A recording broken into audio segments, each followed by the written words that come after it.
one of the talks that you gave in Philippines, you spoke about the leadership Mahavakya. May I ask you to share some of your ideas with the audience here? Okay. A lot has been said and written about leadership, so I know that I'm not inventing gravity, but I will speak about 3 stages of leadership. The first stage of leadership has nothing to do about your career, position or title. It's about life, and life is about more than a paycheck. It's about your personal leadership. It's about your purpose and mission. It's about your values, beliefs that have to be aligned to the principles. It's about leading your life with a sense of clarity and direction before you lead others. We may have heard of Maslow's hierarchy of need, where the highest level of the pyramid is self-actualization. And in my opinion, that is the starting point of leadership.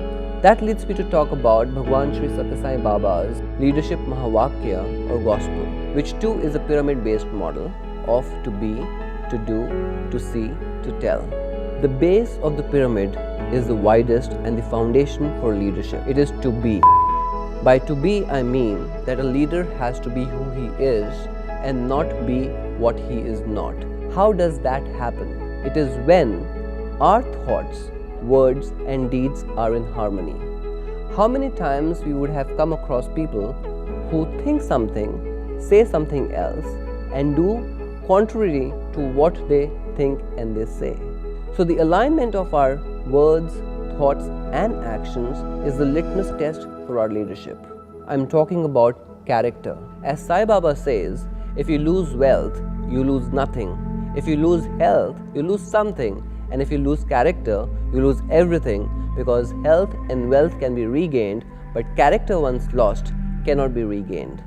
With this comes the qualities of fairness, integrity, honesty, ethics, sowing the seeds of trust and trustworthiness. And all of us know that when trust is the best practice, profit margins increase. Most of the organizational issues are trust issues in disguise. Many surveys have been taken across the various generations of workers, starting from baby boomers to Gen X, Gen Y, millennials. Number 1 expected behavior of a leader is fairness and transparency. Why do people in leadership positions don't get it right? In fact, there was a study done on return on character in 2015, and the findings were startling.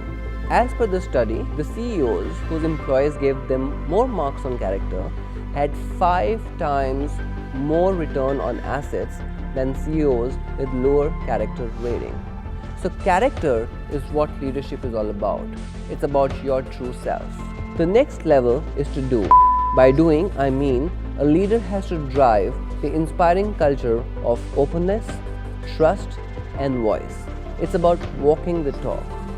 I'd like to give an example from the life of Mahatma Gandhi.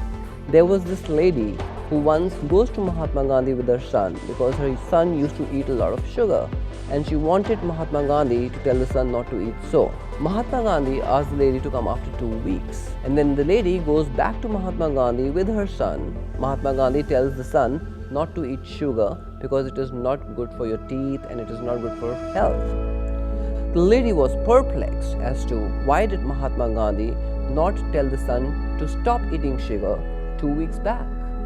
Mahatma Gandhi sensed that and told the lady that since 2 weeks back he was eating sugar too, he could not have told the son to stop eating it. So that is what I mean by walking the talk. A leader should conduct his life in such a manner that his life becomes his message.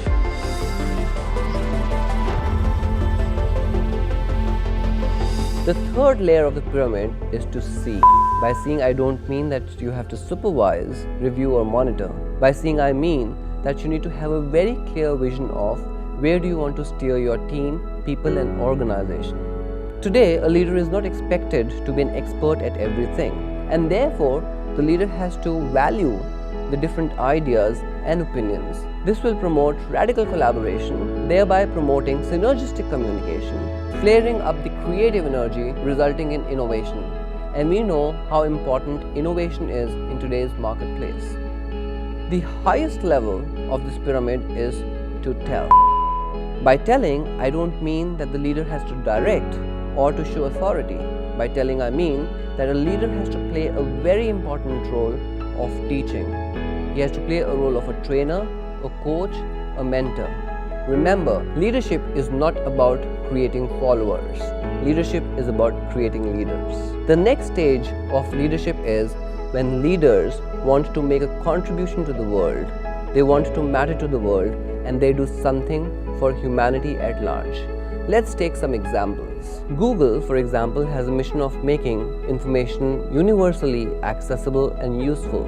Steve Jobs' philosophy to contribute to the world, to make tools for the mind that advance humankind. Jeff Bezos' mission of making Amazon as Earth's most customer-centric company where customers can find and discover anything.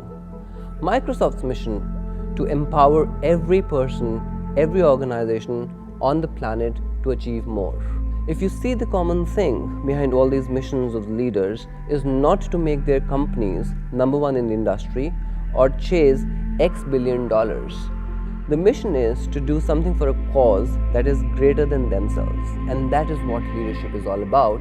When your mission of doing something for the humanity at large helps your organization attain leadership position in the world.